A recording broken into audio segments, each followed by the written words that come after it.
We're almost in now, as we are good to go, Total Biscuit, as we are in the game. On Daybreak, as you can see, ZvZ. Liquid Jinro is friends with Luvsic, being a former OGS member. And, of course, Jinro used to live with him, Yep, he did. which is why he's lent him the account. But we'll see. Vibe's got a pretty good ZvZ, to be honest. He actually does. He really, really does. It's pretty impressive to watch Vibe play, and I'm looking forward to seeing how well he does here. It should play pretty well, honestly. He's been knocked down to the lower bracket pretty early, which is unfortunate for him, and of course Luvsic is lurking down there waiting. That's right. Spawning pool from both sides on 14 supply here. 14 supply, or 15 supply, then the drone come down. So 15 supply spawning pools for both players. Yep. So both opening up identical so far. This is kind of the... I mean, players do like to go hat-trick first here, but it basically gets you to the same place, but it's safer. So why wouldn't you want to get to the same place and safer? It's like, you know, you can ride a car at the same speed with or without a seatbelt, and this time they chose the seatbelt. It's a healthy option. And rightfully so. You know, I don't feel there's any benefit to not using the seatbelt. Yeah. I think that's a very important thing to do. It's not something that really harms you all that much, honestly.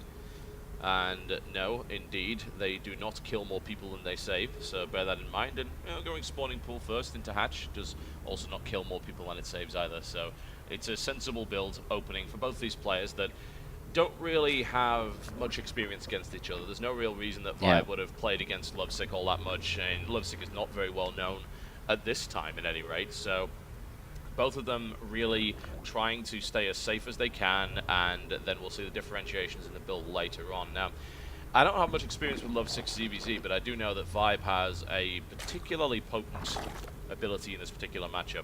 Yeah, he's very good, actually. Very good. He's had a lot of experience playing within the WCS, which is the tournament that really brought him to the top of the scene, really, especially in North America. This is, by the way, the loser bracket round 2. Vibe initially started off against the SCC, did fall down 0-2, unfortunately, but did beat Glon 2-0 in the lower bracket round 1. Luvsic, on the other hand, did have a walkover initially versus Bly, who couldn't attend, unfortunately, due to sickness. Yeah, quite a few of the IEM guys actually came down with sickness there, unfortunately. But he then went on to play Innovation, GSL top 4, a.k.a. Bogus. Yep. And did fall down. Luvsic did fall 0-2, and which is why they landed together in this lower bracket round 2. Yep. Loser goes home already. That would be pretty brutal, wouldn't it? Considering you come all the way out to Vegas only to lose in round 2. And yeah, but it happens at the end of the day. This is a really crazy stacked tournament, and honestly, running into Bogus that early on is pretty unlucky. Bogus is ridiculous, and we're going to be seeing yet more of his TvZ action in the GSL round of 4 when he's going to be going against Yun, which will be perhaps his biggest challenge yet. Now, Bailing Nest going down for both sides at around equal time. At the moment, you'll notice there's a slight edge for Vibe in terms of his metabolic boost speed, but probably not enough to exploit as of yet. That's right. So pretty identical builds. This is the super standard build here. What you'll see next is both players most likely just going up to layer as they reach roughly 100 gas. Yep. You can obviously delay layer a little bit if you want to get more banelings out. You can get a normal layer timing if you don't. So depending on how many risks they want to take, we'll start to see the layer come down very shortly. We do notice that Luvsic has thrown down a spine crawler. So he is playing a little bit more defensive here with that spine crawl, making sure he is safe. But both of them are building a handful of lings as speed is done, which means they will start to move across the map to feel their opponent out to scout out. And there is Vibe's layer. And I'm sure Luvsic's to follow, but right now he's got a lot of lings on the way. A lot. Yeah, we're going to get an engagement over here in the center by the looks of it. So Speedling versus Speedling, which Vibe gets the initial advantage on because he gets that good damage, and he's going to get this around and pick that up and get out of there with a couple of extra lings than his opponent. We've got defensive banelings coming down here from Luvsic, prepared for this attack, but Vibe's actually not really sending all that much up the main side. He's got a few more here and there. A little bit of an engagement as Vibe gets splashed with that initial baneling, picks off about 4 or 5 different lings in the process. And then another big engagement right here, and that's one Vibe will easily win. Yeah, and right now Luvsic's throwing a lot of money into just lings, and if Vibe continues to hold like he's doing, he will have a lay, he'll have extra gases, but can he continue to hold? A lot of units are being made. Ooh, and as you can see right here, Luvsic's not going to get those banelings out in time, and that was not a great splash there at all. Second one is nice here for Luvsic, but most of these, in fact, there's just one Baneling gets out of there, and that's going to be picked off very easily. So Vibe with the good engagements up to this point. There's the attempted run by, and Luvsic all the way into the main. Yeah, he's into the main, and that Queen's going to go down immediately with 2 Banelings being morphed on the side to hit the drones, and well, the layer is exposed, and everything could fall here for Vibe, depending on how these Banelings hit. Yes, it very well could. Vibe now just trying to chase away a few units here. The Banelings up to the side, already been spotted here, but one goes up, takes 2, and that will be the last one being taken down before it gets to the mineral line. So not too shabby there. And in the meantime, Vibe with a couple of Banelings now moving out as well. So this layer timing here for Vibe, since he's managed to hold, he's just randomly ignoring those Banelings. Like, yeah, you got Banelings. It's like, it's okay. He actually has a Spine Crawler, so there's no real chance of that getting past there. But Vibe is in a great position now because he's got this Spire on the way. His layer timing was way, way earlier than Luvsic's.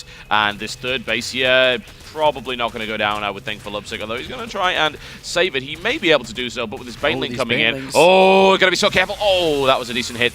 And there's another one coming too. If he can hit these Banelings, he could bring down that third. He very well could. Not anymore. Yeah, you're right. It just seems unlikely to happen. He could crash straight into it, but it wouldn't really help all of that much. There's another Baneling detonation going off, and he's still got a shot at it, especially if he gets a good connection there, which he does, but no, there's not enough damage coming in, I feel, and that, as they say, is that, and would have been nice to pick off the third, but now we're going to see some tech differentiation here, because we've got the Roaches on the way with the +1 for Luvsic, whereas the Spire is in the background here. Gas count for Vibe is really high here. Yeah, it's a lot of Mutalisk straight off the bat. Yep. So even though we saw Luvsic have a faster third base, in this game, in this matchup, it doesn't matter because it's not like you need all those extra mineral fields. You need gas. So at this stage, those 7-9 Mutalisks can actually bring down the third of Luvsic very easily. But as we can see, Vibe has to worry about his own. Yeah, he's got to be a little bit concerned. I think he should be able to clean this up and just send a couple more Lings in there. There's not really a huge amount of damage coming out from that. 9 Mutalisks on the way as well. They'd be able to get in there in time and pick that up, but I'm sure that he would prefer not to reveal that tech until absolutely necessary. And, well, never mind. He would actually love to reveal that tech right now and say, hey, look what I've got. These are wonderful. Yep, and already a tech switch available as he has the Infestation pit down. But with these Mutalisks, he definitely wants to start doing damage before the Infestors come out, before the Queens get too many. And he's going to get in there to see how much he can do and what he can accomplish. Yeah, we've got an attempted little run by here on the third base from Luvsic, but in the meantime, the Mutas are on the way across, and he's in the main, seeing what he can get. Should be able to get an Overlord here without too much of a problem. That Queen is certainly under threat. He could grab it before the Spore went up if he wanted to risk it. In the meantime, now going to the natural, there's already 2 Queens there to meet it, and willing to commit to damage here, I think, just because he's thinking about tech switching out. I mean, that's a lot of Mutalisks lost here for not a huge amount of gain. 11 workers killed here by Luvsic, whereas only 8 killed by Vibe up to this point. Yeah, I mean, he knows that the Infestors are about to pop out, so as soon as the Infestors come, the Mutalisks are over, so he just wanted to lose a couple, do as much damage as possible here. As a couple of Lings do try to do something, not going to accomplish much as they do get pushed away, and to be honest, Luvsic's position is pretty good here. It's not bad, Infestors down already, he's got Creep connected to the third, he's got a third base down faster, he's got the gases faster as well, so not looking too bad. No, you can't really complain if you happen to be in Luvsic's position right now. There's a big swell of drones there for Vibes. Going to add another 6 as well here, but this +2 is now on the way. The Infestor count is starting to build. So we're going to be seeing Roach Infestor v Roach Infestor, which is kind of the classic mid-game composition. It's very efficient. It's really all about who gets the best fungals and who gets the best concave. If you happen to be on the outside of the concave where you're able to bring in the most firepower, then usually you'll win that engagement. But it all comes down to positioning, so we'll see how that goes on. There are still a reasonable number of Mutas on the map. There are 7. That third base actually could... yeah, I mean, they could kill that third base if they came in from the top and picked off the Spore Crawler. Probably not without losing a Muta, but it is doable. He's still just patrolling around the map, seeing what he can see. Got an Overseer now moving in, and Luvsic spots what's going on. Yeah, he does. What I'm looking at is the lack of upgrades. Vibe only just now finishing up with his double evolution chamber. Really, really far behind compared to a +2 that's on its way. By the time that +2 is done, we're going to see Vibe still at 0-0. So any kind of timing assault from Luvsic, which I think he's building towards right now, is going to be so big. So he definitely just wants to hit Roach Infestor +2, lots and lots and lots of stuff, get in there before any upgrades are done from the Mutalisk player. And it could work out really well. But look at that. Vibe's got Burrowed Infestors. He does. There are Spores, though, on that third base, if I remember correctly. There are. Yeah, there's 2 Spores on the third base. So this may not work out so well. He might be able to toss a few Infested Terrans in there. Maybe pop up and get a Fungal. There's actually no real defense there other than that Queen. So that's always a possibility here. Oh, he's going to backstab with Infested Terrans. Yeah. When we see Luvsic move out for his timing, Vibe's going to kill his third. So Luvsic has to kill Vibe really here if that's how this is going to shape up. But I think he can with the +2 timing against 0-0. It's a massive difference. It really is. 3 queens too.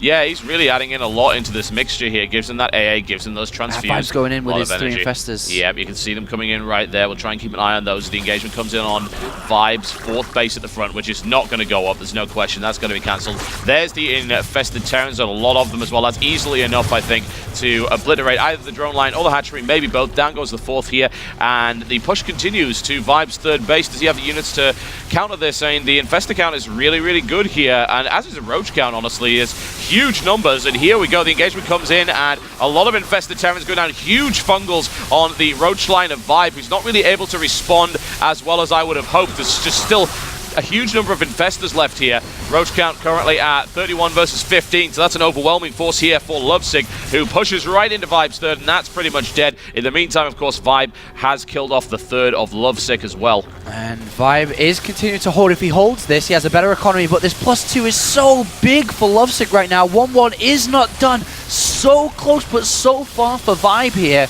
But he is holding on. If he continues to hold on, Vibe is going to be in really, really good shape. But I like this flank. So many more units coming. This flank is looking good, and the 1-1 just kicked in, and Vibe might very well have enough to push this back. If he saves his 3rd, that will be absolutely fantastic. In the meantime, we've got yet more Boa Infestor action, forcing another cancel on the 3rd base here. Vibe is looking to actually hold on to this, and as a result of 1-1, this has evened out quite significantly. Vibe with excellent Roach Micro here to reposition his concave, getting the weak Roaches out of the composition, but there's still a lot of firepower bearing down on him, and honestly, these Roaches are not injured, whereas Vibe's are. So focus fire now coming down here on Vibe's 3rd, and that hatchery is looking to fall very shortly. Yeah, there's Roaches in between the natural and 3rd as well here for Luvsic. So it looks like he overpowered his opponent, who couldn't quite defend. He almost did, very, very close, but 50 supply difference. It's a lot of Roaches. There's a good 25 Roach difference between these two players, depending on the drone count, of course. So it is 20 Roaches exactly different. So quite a big count there for Luvsic, who's pounding down the front door now. Pretty significant as far as I'm concerned, absolutely. And this is going to be so hard to Vibe to hold in. The Roach Warrens at the front. If that gets killed, then he's not even going to be able to build anything. And Vibe looking to get that concave on the side. And he does pretty well to knock that off. I mean, if he can hold this, this will be great. And that's a nice sandwich maneuver right here from Vibe. He might just have enough. He needs that one last Roach at the back to actually be contributing to this fight. And it's not happening now, but it looks like he's going to push him away. And a successful defense there by Vibe. But it was a costly one, there's no real question about that. The 4th base is coming up here for Luvsic, and he's looking to secure this 3rd as well. It was denied over and over and over again. And Spore Crawler's actually going to die. It's going to bleed out there. There it goes, pop. And we do have those Boa Infestors actually going in again to try and see what they can do. But Vibe is looking to stabilize here. The supply gap is not as big as it once was, and the Infestor count is not... it's not amazing right here for Vibe, but it's decent. My concern really is the drone count. There's a huge difference. Yeah, but right now Luvsic has way too many units. Vibe's just walking off the plank here. He's been kicked off, he's been shoved off, and now he's in the ocean and he's drowning. Yes, he is. He's Unfortunately, got no units. No, he was not taught to swim, and those infestors did a huge amount of damage there to those clump of roaches, and that is devastating. GG, ladies and gentlemen, and the first game in this particular series ends up going to Luvsic. Indeed it does. So pretty good game there, back and forth. Not too bad, to be honest.